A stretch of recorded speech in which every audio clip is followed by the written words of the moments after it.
What's up, YouTube?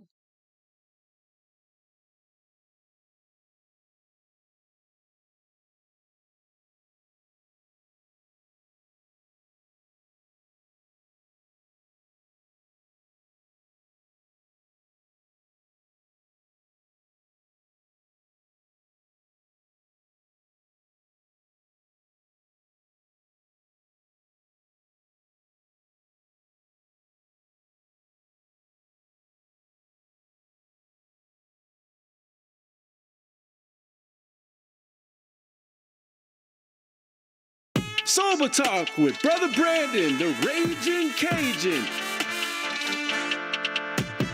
It's the weekend, baby.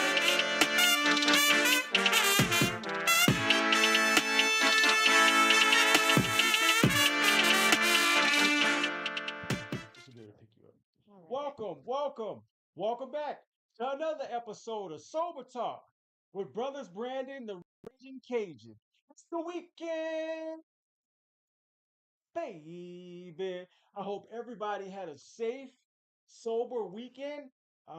It's a great day to be alive, sober, and free. Free from the jail cell, free from the trap trailers, and free from the chains of addiction and alcoholism. Man, it was a beautiful weekend. I had the opportunity. It was a beautiful week. Monday, I had the opportunity to do a hip hop and hope event at North Dakota State Maximum Penitentiary and the James River Correctional Facility in Jamestown with D1 out of New Orleans East. I call him the trusted servant of New Orleans, and it was amazing. Friday, we were at Resurrection Tattoo where you get hooked up and not effed up. And we was doing $31 tattoos, but Resurrection Tattoo is always taking walk-ins, so you can hit them up anytime. Great facility. And shout out to Tied for Second, Sober Living, and New Freedom Family Center. Contact them. New Freedom Family Center is one of the first of its kind in Bismarck. It takes women that are pregnant and women with their children can go to inpatient treatment. So check them out. Shout out to Prairie Recovery Center, the House of Fade, Treasures of the Sea and Earth, and all the supporters of Sober Talk and Many Visions apparel right here in Bismarck, North Dakota. You can go online and check out Many Visions. Shout out to them. And they have this awesome healing cream you can check out as well. But I got a special guest in the house tonight. I got my friend Jennifer Natalia. How's it going? Hey, hey. And also we have Mike Natalia, but he's hiding in the back somewhere. Hi, Mike. What's wrong? And Jennifer is straight out of Wofford City. Yeah. And Jennifer, how is life? It's good. It's too early to be having a bad day today, that's for sure. Right, it's the day of the Lord, and so you grew up in Wofford City? No, I'm from the reservation in Montana, from Crow Res. Okay. And how was it growing up there? It was wild. It was, especially being a half breed, being half white, half native, Mhm. right on the line of the reservation. Everybody hated me. Yeah. A lot of drugs, a lot of partying. It was real fun until it wasn't. Did you go climb up in the mountains? We didn't do a lot of that. We did a lot of partying. Okay. How old were you when you remember first doing drugs and alcohol? Oh, little when I started drinking, but meth was like 11 or 12. Okay. So you started pretty young. Yeah. How were your teenage years? Did you finish school? I did. I actually, I'm really book smart, and they might have just passed me to get rid of me, but I, um, I did finish school. I ended up going to Job Corps out in Oregon when I was 15.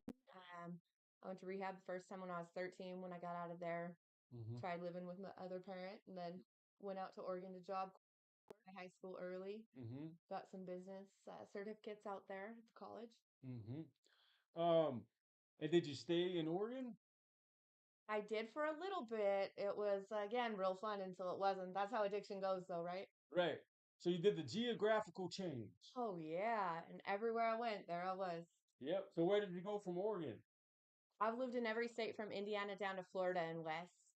Okay. Turns out there's dope everywhere. I didn't know that Mm-hmm. until I knew. So you lived in Louisiana? I did. I stayed by Monroe up in Okay. northern Louisiana. I've been to Monroe before. I think that was the first time I smoked Red Rock opium. Hmm. Yeah, in Monroe, Louisiana, and I was young. I probably had to be about 13 or something. I don't know, 14. Uh, Really? okay, so what was some of the darkest days of your journey Um, that you can remember? Probably even having all that fun, I always just felt alone. Um, and I was always the crazy one. I needed to prove I was tougher, I was crazier, I was meaner, I was smarter, I was the most extreme at everything until I ended myself up in prison. I was in prison from 2002 to 2009 Where at? in Montana and in Idaho. I'm a multi-venture, Okay. equal opportunity inmate. Nobody knows my with the coffee cup on the jail bar. Um, well, also, if everybody sees this lovely sober shirt got on, it says soberlicious, and it's got the definition of soberlicious. It says not affected by alcohol or intoxicating drugs, and still fine and fun. AF. So if you're ever interested in getting the coolest sober uh merch besides the sober talk merch, check out the Sober Station. She's on all platforms. It's called Sober Station, and she's based out of Bismarck, North Dakota. So she has all types of gear like this with sober sayings on it. But it's called the Sober Station. Shout out to Tiffany Marie on Facebook and the Sober Station gear. I appreciate it. Much love. Mhm. Um, so you were in jail for quite a while. Did you learn some Yeah. cool tricks in jail? Oh yeah, toothpaste, hair gel. Let me tell you about the coffee eyeliner. Did you find God in jail? I mean, in Um, prison. Prison. God has always been there for me before. Did you have a And spiritual life growing up? I did. No, I didn't have a relationship with God, but I had a good understanding of who he was. My Okay. mom, we go with this neighbor to this church, we go to LDS on Sundays, we go to Catholic church on Wednesdays. Whatever neighbor wanted to watch us, that's where we went. Oh, I Right. bet she's gonna be proud if she watches this, hears me say that out loud. Right. Sorry, mom. And so, what type of things did when you were in prison, did you plan on being sober, or what kind of things did you were you in any programs? Oh, yeah, no. That wasn't how I rolled at first, right? I was working in the gym watching the door so the COs could take the other inmates upstairs and we could get what we needed from the outside brought in. I just was the doorkeeper. Did you But learn how to 4 years in, I did. I went to an NA meeting and that's when I was like, you know what? I'm not doing this anymore. I've missed my brother getting married. I missed the birth of another niece and nephew that I had never met. I missed a lot of stuff and that's when I just was like I don't want to do this anymore. But it was about halfway through that before I got sober. did you learn how to do bead work? No, I knew that before. Okay. Yeah, you still know how to bead? I do. Okay. Why, you need a sober talk medallion or you got one? I got one, but All I right. want one with some prison bars on it. Yeah. You know what I Let's mean? draw it up. I like it nice and shiny though. I want the shiny cut beads. You know, I like to be bling blow, you know. Um, well that's cool. So NA was the way. It was for me, I really like NA. The book makes more sense to me. The Red Road book really I relate to that a lot. The stories in the Red Road to Wellbriety book hit home for me. I can relate, but NA definitely the steps and the step work guide asks a lot more of you than I've ever had an AA sponsor ask. But I think any way that you get sober, whether it's AA, NA, standing on one foot and clucking like a chicken, I don't care. I support you, whatever works for you to get sober. So in the Bible, the verse 1 Peter 5:8 through 9, it says, "Be sober minded, be watchful. Your adversity, your adversary, the devil prowls around like a roaring lion, That's right. seeking whom he may devour. Resist him firm in your faith." So what does that mean to you? That if you slip, if you let your guard down, it doesn't matter how long you've been sober. It doesn't matter who you are. It doesn't matter where you come from or where the fuck you think you're going? Excuse my mouth. The devil's right there waiting for you to falter, and Yep, he will pull you down. the enemy. And then it further goes to say 1 Peter 1:13, it says, therefore, preparing your minds for action and being sober minded, set your hope fully on the grace that will be brought to you at the revelation of Jesus Christ. So, what do you think about that? Let me read it again. Let me hear it one more time. Okay, I'm gonna read it one more time. Can you repeat the question? It says, so it's 1 Peter 1:13. Therefore, prepare your minds for action and being sober minded, set your hope fully on the grace that will be brought to you at the revelation of Jesus Christ. So that brings to mind a couple things for me. One, that you always have to be prepared. Being prepared isn't just like a one time, one stop done. You're like, oh, look, I bought some bread. It's going to be good. Right. No, you have to buy bread every week. You need to feed your body and your soul every day. Um, and the verse that it brought up for me was Philippians 4:13 or 3:14, whichever one's the famous one. It's the opposite number numeric, but it says, I'm focusing all my energies on this one thing, forgetting the past and looking forward to what lies ahead. And I think that's an active part of my daily life. I have to shed the guilt and shame about the places that my addiction has taken me to. I have to um, I have to feed my soul all the time. I don't have to go to meetings. I enjoy going to meetings and they help me spiritually. I have to be like nurture my spirituality. I go through phases where I'm close to God and where I question my faith, but if I'm not actively working on it, then I'm not uh, I'm not staying prepared. Amen to that. So, what year did you get out of prison? 2009. Okay. And so, yeah, that's when I was back in New Orleans, raising hell. Uh, but not anymore. You know, that was after the military. When the Saints was winning. Marching. You know what I mean? That's when I started working the oil field offshore in the Gulf of Mexico, Woo! catching a helicopter. That made me even more crazier. But I like to say, New Orleans made me, the military made me crazy, and North Dakota saved me. You know what I mean? Um, so when you get out of prison, what was your plan? How did it go down? I just thought I was gonna be sober and everything was gonna be great in a fucking cakewalk. Excuse my mouth. Man, I'm dropping that F bomb. I'm It's sorry. okay. You can ask for forgiveness later. But it turns out I still had all them character defects and I had to work on that. I still get crazy when I'm ignored. I still or perceive that I'm being ignored. I still have to do all this work on who I am to become who I wanted to be. Hmm. I really let my past define me a lot at that time and was like, well, I'm never going to be able to be anything because this is where I came from. I'm just nothing half breed from the res. Or I'm just this little girl that nobody wanted. Um, so I had to work through all that stuff. Yep. Um, I think it's kind of cool that you was Cree Crow, Crow. half Crow. You know what I mean? Then you can get real crazy on Mike. That's You know what I right. mean? You He can knows. pull out a switchblade and a butterfly knife. You got that warrior in you. But nah, that's amazing. So when did you and Mike meet? How long Ooh. have you been married? We've been married for a little over a year, Okay. since August 18th of last year. Okay. We got married. We started dating just a couple months before that. Okay. So y'all got married last year, not this year. See, I got married this year in August. Hmm. Um, but how did you wind up in Wofford?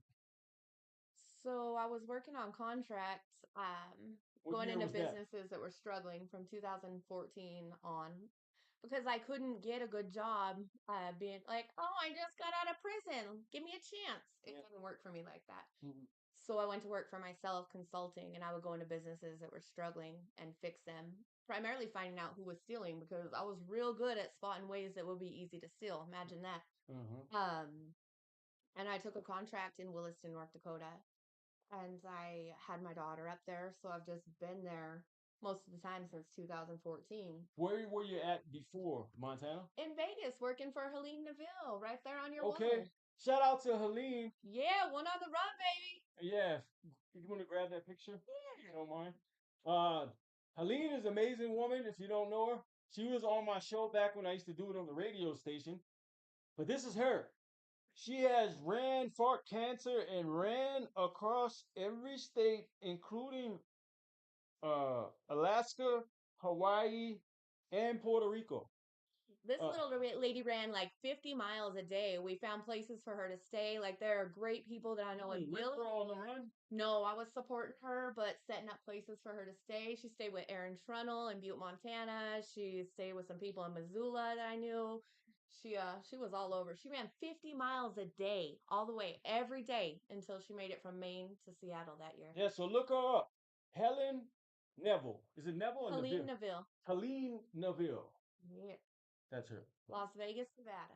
Okay, so you left Vegas and came to Yeah. the Bakken of North Dakota. Whoever thought we'd get sober and settle down in North Dakota? Well, It was not me. I could tell you something. So when I joined the military right out of high school, they told me the one place you don't want to go ever in the whole world is Minot, North Dakota. So I made sure that I didn't get Minot, North Dakota. I got England, the United Kingdom. So I went straight overseas after my training and stuff. And I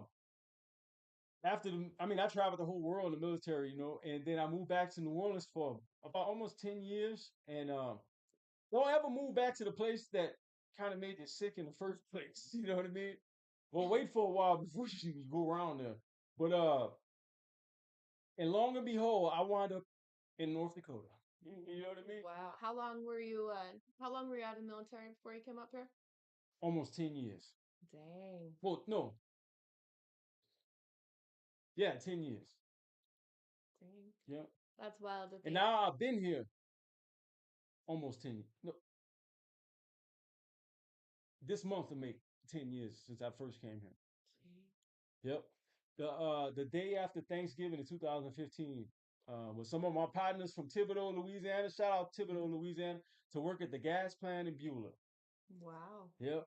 And I had a 2 year midlife crisis. I hit my frozen bottom in life, you know. But so when you got there, how was life? When I got to North Dakota, Yeah. it seemed great, right? The money was great. Cost of living wasn't as high as it is now. I had my daughter, which was absolutely crazy to me. I was just going to be that crazy aunt that sent money home and traveled all over the world. Hmm. Turns out I really like being a mom. Um, it was good. It's been good. North Dakota's been really good for me. It's been really mellow and um, borderline boring. Life is not boring. Life is what you make it, but being calm and routine is really good for me. Yeah. You know what I mean? That's how I feel too. I used to love craziness, chaos. You know what I mean? I used to love it. Shootouts and you know what I mean? And all in the underworld of life. Everywhere I went, even in the military, in this world, I always found the worst place of that place. How does that You know what I mean? happen? All the states I went to, they'd be like, "What you doing over here?" You know what I mean? I'm like, "What's up?" You know? When I lived in LA, I lived on the corner of the Asian neighborhood and the black neighborhood and a Mexican neighborhood, like right in the middle by Carousel Mall in San Bernardino. And they'd be like, "What are you doing in here? And why aren't you scared? You're just a little white girl from Montana blaring country music like you belong here." I'm like, Yeah, but they didn't know you had that "Yeah, that that crow warrior that's in you. right." You know what I mean? That's what it. They really didn't know. So what are you doing in your life now? You know, peer support? Like what are you doing? Michael, are you a peer support? He's a care coordinator and a peer support. Get your life together. You know what I mean? That's what's up. I'm proud of you, Mike. I met Mike a few years back. I don't remember how many, but it was at Rule 62. 4 years ago at Rule 62. Rule 62 is also coming up in January right here in Bismarck, North Dakota. It's an amazing conference with the greatest sobriety speakers in the whole wide world. And it goes down every year. No, actually, it goes down in Mandan now at the Baymont. Baymont. Yep. So if look it up, Rule 62 conference. It's amazing. You don't want to miss it. Yeah, hit Eh, rule62rendezvous.com. You can Yep. get your tickets there. So what's your life like now? What are you doing? We just live and breathe recovery for the most part. What kind I of work work job you do? So I work as a care coordinator for a company out of Fargo. I have a lot of work in Bismarck, and then I work in Watford. I supervise a team of care coordinators and peer support specialists. I also work with Ricky. Hey, Ricky, if you're seeing this. Pretty Ricky on the ones and twos. Ricky was the recipient of the Bush Fellowship Award this year. Shout out to Ricky. He's a great dude. He's all over the place. He's all right. So I facilitate peer support trainings for the state. I actually get to go into the prison in December for the first time. Oh, so you're the teacher. Yeah, I get to. Well, I need to sign up. Well, let's get you working. Yeah, We'll watch for the apps. We'll get Kenzie that application and get it pushed through. yeah. I want to get trained. How many days is the training? It's for peer support. It's 5 days, 5 days? Monday through Friday. I don't know. Oh, I don't know if I can fit that in. how's the world gonna stay powered up if you're not putting generators out there for 5 days? I need to do it virtually, virtually. Uh, but so that's what you do. Are you guys big in NA in your area? Do y'all go to conferences? Y'all sponsor people? How does that go? I go to an NA meeting most mornings. I've been slacking off. I Mhm. do it online with a group out of Montana. And then there's actually a convention, Minot this weekend, this coming up weekend. Um, we attend more AA meetings because that's what we have in the area in North Yeah. Dakota, or in that part of North Dakota. I also have a nonprofit called Sober Society. We used to do Sober Sunday Fun Day every weekend Okay. because we have a lot of meetings, we have a lot of training, we have a lot of programming, but we don't have a lot of sober social interaction up there. Down here, Tied for Second does great, actually. One of your sponsors, love them. I used to go watch their softball games down here. They do volleyball sometimes. They do a lot of different activities. Hmm. But we needed that in the northwest corner of North Dakota. So that's what I try to set up Sober Society for. That's what's up. Um, Mike said, if you start slacking, you better start packing. Yeah, Mike says a lot of things. um, what was one of the hardest times for you trying to stay sober or Mm. clean? There's been a lot of hard times actually. Marriage is hard. Um, my brother died. I've had two brothers and a sister pass away. Those were hard times. My older daughter, who's 24, quit talking to me. She rather, if I don't co-sign her bullshit, then she'd rather not talk to me. That's really hard. It's been a lot of really hard times, but I found that if I actually talk to my sponsor and go to meetings and keep in contact with my higher power, that it works out. If I don't do those things, then I'm a irrational, angry person. Mike, what is Oh one yeah. secret that the world doesn't know about your wife that's funny? Like something that she does that's funny. Oh, that's for sure. She's late for everything. Not today. I That's was here early. that's that Indian time. Yeah, Mike didn't know about Indian time before he married He's me. usually late for everything Yeah. too. Yeah. See, Mike, he's a stand-up guy. You should follow his lead. Yeah, he's all right. And what's something funny about Mike that the world doesn't know? Uh, he's chronically early. Like he'll need to be there 45 minutes early. And I'm like a 2 minutes before it starts kind of girl. So there's that. He's definitely like Well, he's helping you out. OCD. He's got to have his things just the way it is. Yep. Yeah.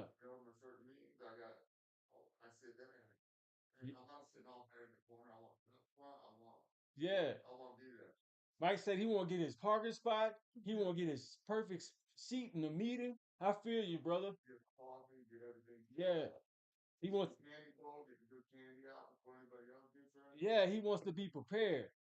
Well, I guess we got to end this show so he can get to that meeting at noon. Yeah, about 10:30 is when we should have got there. Mike's coming late. Oh, that's what's up, brother. Well, I want to thank y'all for stopping by. Any last words to anybody out there struggling that's either in prison, just got out of prison, about to go back to prison, they in a dark spot, or they already sober and going through it and they're thinking about relapsing. If you got any words of wisdom, sir? If I can do it, you can do it. I'm just a little half breed from the res. I did 7 years, and I'm making more money and more peace in my life now than I ever have before. So if you're struggling, hit a meeting. Even if you don't believe that the steps will work for you, reach out to somebody. That's the hardest thing to do ever is reach out to someone when you're struggling, but it's definitely worth it. Reach out to me, 701-310-5162. If you need to text someone, I'll be there for you. I support you. You're loved and you're worth it. And that's the main thing is if you can't see that you're worth it or you don't think you can do it on your own, reach out to someone because they will let you know, even if it's me. Well, thank you. Yeah. Jennifer Natalia, peer support care coordinator. She teaches the peer support class. Shout out to all the peer supports Yeah. in North Dakota and nationwide, wherever, and care coordinators, and all the people fighting the great fight. But I'm gonna read one more scripture for you today. It's 1 Thessalonians 5:6-8. It says, "So then let us not sleep as others do, but let us keep awake and be sober. For those who sleep, sleep at night. But since we belong to the day, let us be sober, having put on the breastplate of faith and love, and as a helmet, the hope of salvation." And basically, the meaning of that is this connects sobriety with watchfulness, equipping oneself with the armor of God to live as people of the light. I go to sleep at night now. You know, I'm up during the day. I'm a day walker. You know, at first it was weird. I was like, look at all these happy daytime people. You know what I mean? I used to be up at night with the Google Yeah, monsters, but praise weird. God, praise Creator, that we don't have to live like that no more. 24 hours at a time. But I want to thank Jennifer and Mike Natalia for coming through on this Sunday morning. I wish y'all the best. I'm praying Thank for you. you guys, and y'all keep helping people. And in the words of my great grand sponsor, Jack Height, if nobody told you yet, we love you, baby. Yeah. It's peace and chicken grease. Sober Talk with Brother Brandon, the Raging Cajun. It's the weekend.